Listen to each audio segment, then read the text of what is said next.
Attention! If any Jon stan clicked this video, I'm gonna advise you. You are not going to like what I'm about to say about the poster boy of the franchise. I will criticize his character and do so harshly. I know you guys are not used to that, so it may be a very painful experience for you. You might even grow to resent and hate me for my crime of disliking the most wonderful, righteous hero. So proceed with caution, or better yet, turn the video off.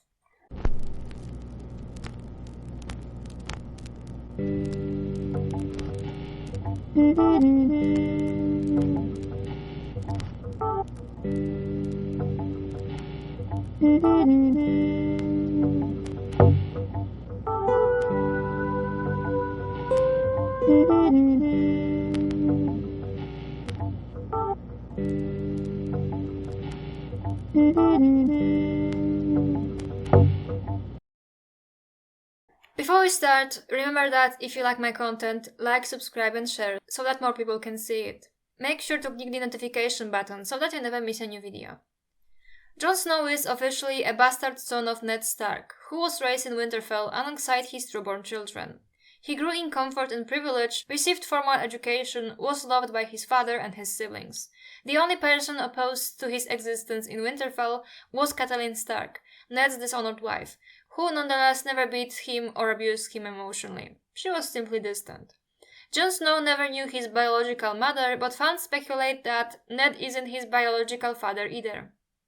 He is, in fact, a son of Ned's sister Lyanna Stark and Prince Rhaegar Targaryen. At the beginning of the story, Jon and his family just so happen to stumble upon 5 magical dogs, and Jon suggests that Ned's trueborn kids get one, excluding himself.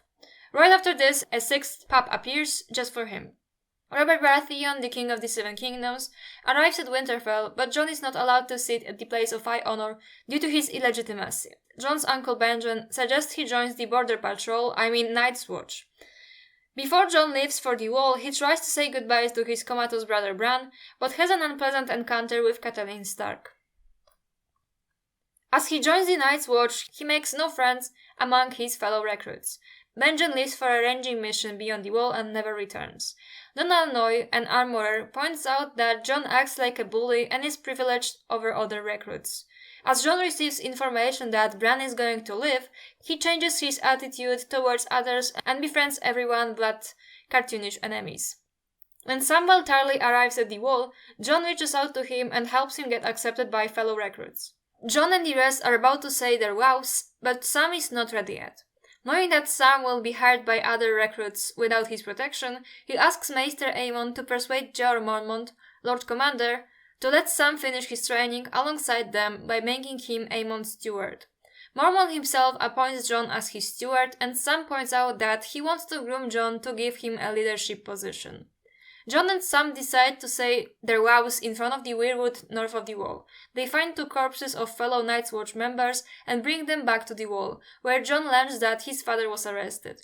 Hearing Alistair Thorne mock this, Jon attacks him with a knife and is confined into his chambers. The corpses that were brought to Castle Black rise and attack Mormont. Jon interferes, saving his life and burning his hand. As a reward, Jeor gives Jon Longclaw, Valerian's steel sword of House Mormont. Jon is torn between his vows and his family and realizes that Aemon is a Targaryen, brother of King Aegon V Targaryen. After Ned dies and Robb culls his banners, Jon tries to desert his post, but is stopped by his friends. Jon then commits fully to the Night's Watch and becomes Jeor's squire. The Night's Watch goes for the Great Ranging North. They find wildling villages abandoned. They stop at Craster's Keep, where they learn that the wildlings are uniting under Mance Rayder, the king beyond the Wall. Craster marries his own daughters and impregnates them, but the Night's Watch has no problem with it. One of the girls, pregnant Gilly, asks for Jon's help, but he refuses her. After reaching the Feast of the First Men, Jon's magical dog finds an old warhorn and dragonglass, which Jon distributes among his friends. A legendary ranger, Corin Halfhand, arrives at the feast, and he picks Jon to accompany him to a ranging mission.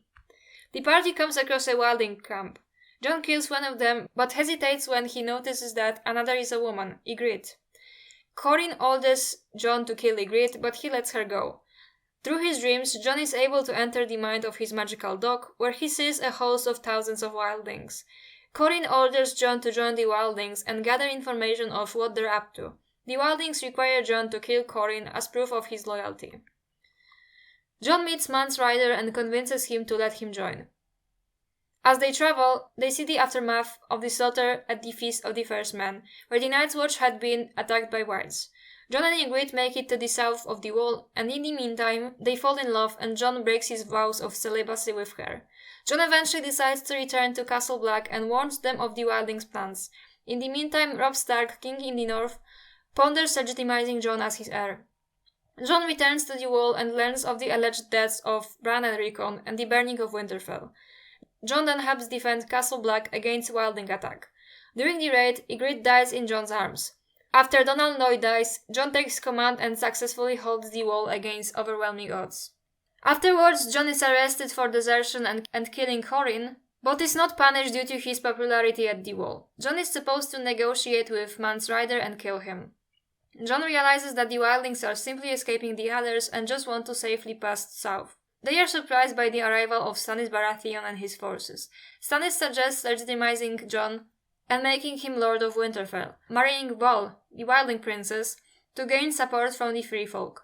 Contrary to what the show led you to believe, he wants this and has always wanted it, but declines. Since Jor was slain beyond the Wall, the Night's Watch must elect a new commander. They choose Jon thanks to Sam manipulating the situation. Since royal blood is supposed to have magical properties, Jon decides to send Aemon and Mance's newborn son away from the Wall. Jon swaps Mance's son with Gilly's son and then sends them to Ulltang, so that Sam can become the new Maester of the Night's Watch. Aemon does not survive the journey, and while Gilly grieves for a child Jon forced her to abandon, she grows to love Mance's son like her own. Stannis continues to stay at the Wall. Jon orders Janos Slynt to garrison an abandoned castle. Janos refuses and Jon executes him. Mance is executed by Stannis for deserting the Night's Watch. It turns out that it was actually someone else posing as Mance, thanks to Melisandre's magic. He then learns that Arya Stark, his beloved sister, was forced to marry Ramsay Bolton, which once more tests his vows. Melisandre has a vision of a girl on a dying horse making it to Castle Black. Jon does not know that the girl about to marry Ramsay is actually Jane Poole, not Arya. The girl on a dying horse turns out to be Alice Karstark, fleeing a forced marriage to her uncle who wants to take Carholt from her. When Cregan arrives at the Wall, Jon imprisons him and arranges a marriage between Alice and Sigorn, a member of the Free Folk. Jon allows thousands of wildlings to pass south of the Wall. Mance and a few Free Folk women are set to secretly rescue Arya. Jon receives a taunting letter from Ramsay claiming that he defeated and captured Mance. Jon decides to ride south to save Arya. Before he has a chance to do so, he is killed by fellow Night's Watch members.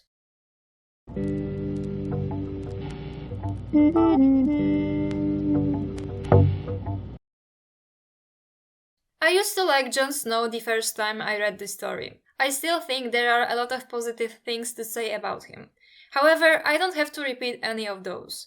All discussions surrounding Jon are full of praises. If you want to see it, go to Reddit, Tumblr, or any space dedicated to the franchise, and you will see him treated as the second coming of Christ, as well as the best character not only in A Song of Ice and Fire, but perhaps in all of Western canon.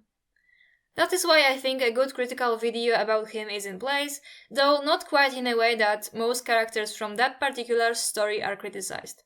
Namely, I'm not going to cast moral judgment on him. I simply don't believe Jon is the best thing since sliced bread. I actually find him, his narrative, and role in the story boring. As it stands, Jon has very little to offer to the story he's in, or to the fantasy genre as a whole. And that is because he is the most stereotypical and classical fantasy hero in the entire story, and even George R.R. Martin believes so. If I could magically clap my hands and become a different person, it would be cool to play Jon Snow, who's much more of the classic hero. Everybody wants to be the classic hero. Think about it. Jon Snow is a product of an epic romance between a prince and a highborn lady. On that basis, he may be a secret heir to the throne. He may also be a prophesized hero of some sort, also likely in part due to his special parentage. He got a magical pet, just like that. He got a magical sword, just like that. He has powers related to his magical dog, just like that. He became Lord Commander of the Night's Watch, just like that. He was killed, but will be resurrected, just like that. In the near future, he may be granted another magical pet, just like that. he will be one of the heroes of humanity, if not the hero of humanity, given the pattern of how he's basically given everything for the sole fact of existing. Boring! Another thing about him is that the more you think about him and analyze his arc, the more you realize that he is not faced with any serious moral dilemmas, and certainly not in the same way as other characters are. When he is faced with a difficult choice, he will usually make a correct one, and even if he does not, the narrative will end up vindicating him anyway. A prime example of this is the baby swap situation. So when Stannis arrives at the wall with Melisandre, she may want to sacrifice Mance's son for his king's blood, and Gilly just so happens to have a baby similar in age to Mance's baby. To save it, he swaps the babies and makes Gilly go to Ulltang with Sam. When this is revealed, at first it's made to seem like Jon is an absolute monster. He's greensick, that's all. We're all greensick.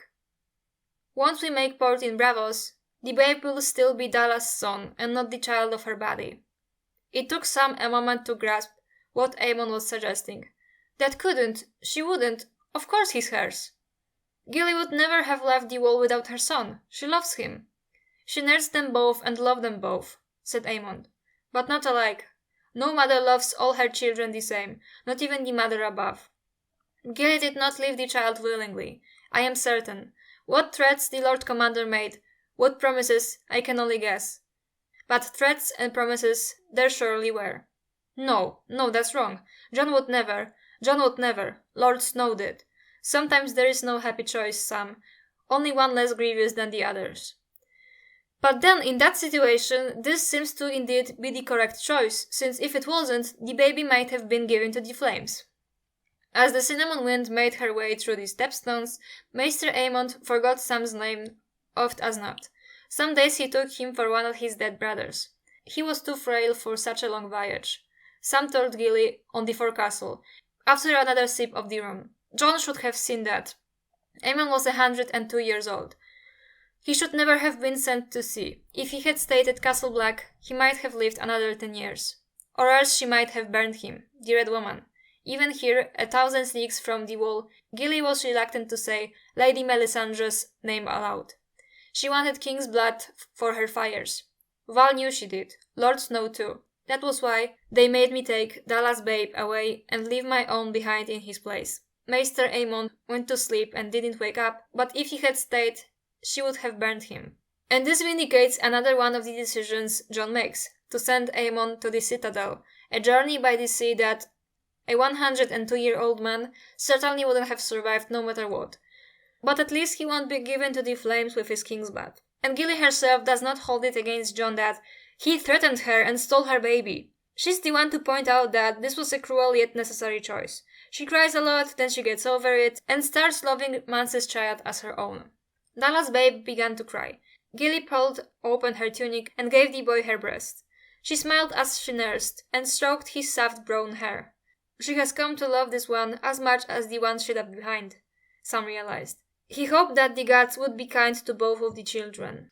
Even when he breaks his vows, it's not for the sake of his own ambition, not for selfish reasons, not because he actually wants Winterfell and has always wanted, but because he wants to save Arya.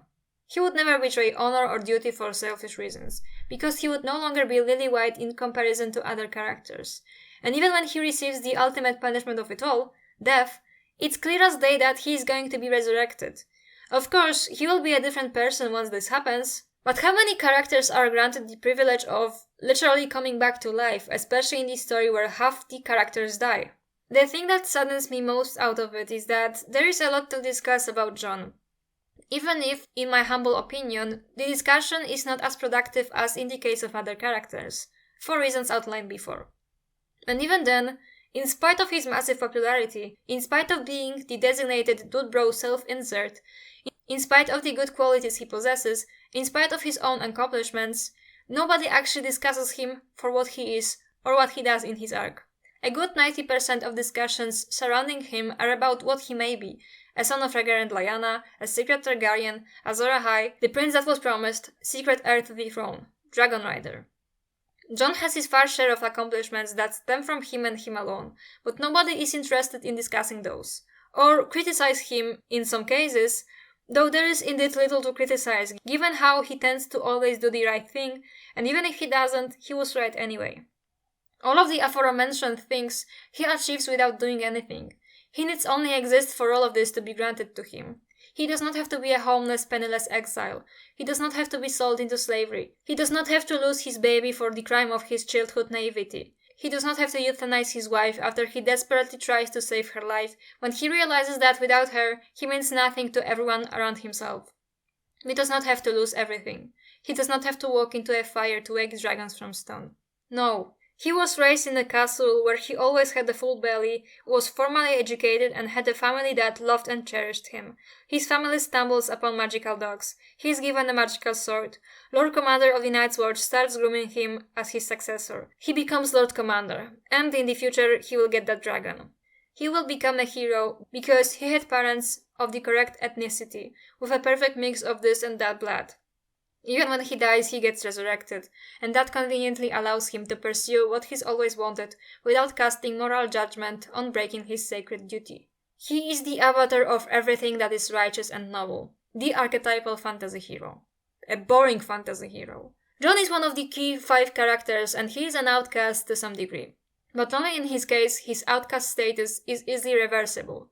Tyrion will never stop being a dwarf. Bran will never walk again. Arya will not change society so that she is no longer seen as a freak for her gender nonconformity. Dany needed to be sold into slavery to receive a chance to stop being an exile. Jon's bastardy is easily reversible. He received that possibility via Robb's potential will and via Stannis. After his death, he will be released from his vows and will likely choose to be legitimized as Jon Stark. If not that, he may turn out to be a legitimate son of Rhaegar and Lyanna and be Aemon, Jaehaerys, Aegon, or whatever Targaryen. He gets everything and more solely by existing. Jon even handled being an outcast well. Theon is the one I would fear becoming. Theon wants to be Jon Snow, but he can't do it. He keeps making the wrong decisions. He keeps giving into his own selfish, worse impulses. In some senses, Theon is struggling all the way through to be a hero. They both come out of the same situation. They're both raised in Winterfell by Eddard Stark, but they're not part of the real core family. Theon is a ward and Jon Snow is a bastard son. So they're both a little outside, but Jon handles this successfully, and Theon fails to handle this. He is poisoned by his own envy and his sense of not belonging. Among the key 5, Jon is undoubtedly the most uncontroversially beloved. Barely anyone discusses Bran and his arc aside from his potential expository capabilities. Tyrion is reduced to a funny dwarf. Arya is a too-far-gone psychopath who exists to be a running dog of whoever needs it at the moment. Daenerys has been believed to be the final villain of the story ever since she was first raped on page. Jon is universally loved by everyone. Both online fandom, offline fandom, and show locals. Does not cause even a fraction of vitriol faced by, say, Daenerys. And everyone and their mama believes that he is just the best and deserves everything solely because he exists. It's funny because, to people, Dany's decision to be more ruthless is indicative of the worst possible things to come, but Jon's potential darker turn is heavily anticipated and never once becomes a subject of speculations about potential madness. In fact, Jon and Dany's arcs heavily parallel one another, and how differently they are treated by the fandom proves certain things, but maybe that's a subject for another video. A Song of Ice and Fire is supposed to be a story of unconventional heroes, of outcasts rising above societal rejection, of people of various shades of grey, of people who meet consequences of their decisions. Jon Snow is none of this. He is as conventional as heroes go. He is a very light shade of grey, if not white, compared to the rest of the cast. The people who could reasonably hold him accountable never will, and he only truly pays the price for, you guessed it, something totally understandable, righteous, and even honorable. That Jon Snow is so popular, so beloved, so revered, believed to be the only hero in this story, and the only rightful heir to the throne, proves that even fans of this subversive story, that flips everything on its head, believe that only Jon, the most conventional, stereotypical fantasy hero, is worthy of being rewarded with anything, after he's been rewarded again and again and again and again. Everyone else should play second fiddle to him, especially Daenerys. And often he is the hero precisely at the expense of Daenerys. People reduce Dany's existence in this story to being a stepping stone for Jon. She goes through pain and trauma that Jon could never fathom, And all this so that he can get her resources, without doing anything. Her armies, her dragons, her heroism, her body, and perhaps even her life. So many of the predictions surrounding Jon are precisely that Dany exists solely to provide Jon with what is necessary for him to be the hero, without him needing to make any sacrifices himself. She is seduced to his disposable woman, someone he reluctantly has to kill for whatever reason it is this week, be it because her female hysteria is a threat to the world, or because he needs another magical sword, and she dies and is forgotten. It may be why I ultimately don't ship Jon Arrys. I mean, I think that all signs on heaven and earth point out to them being involved in some way, but I really don't care. However you spin it, this woman, who is above all a rescuer, will of course drop everything to run and save precious Johnny. I can't stand her sometimes.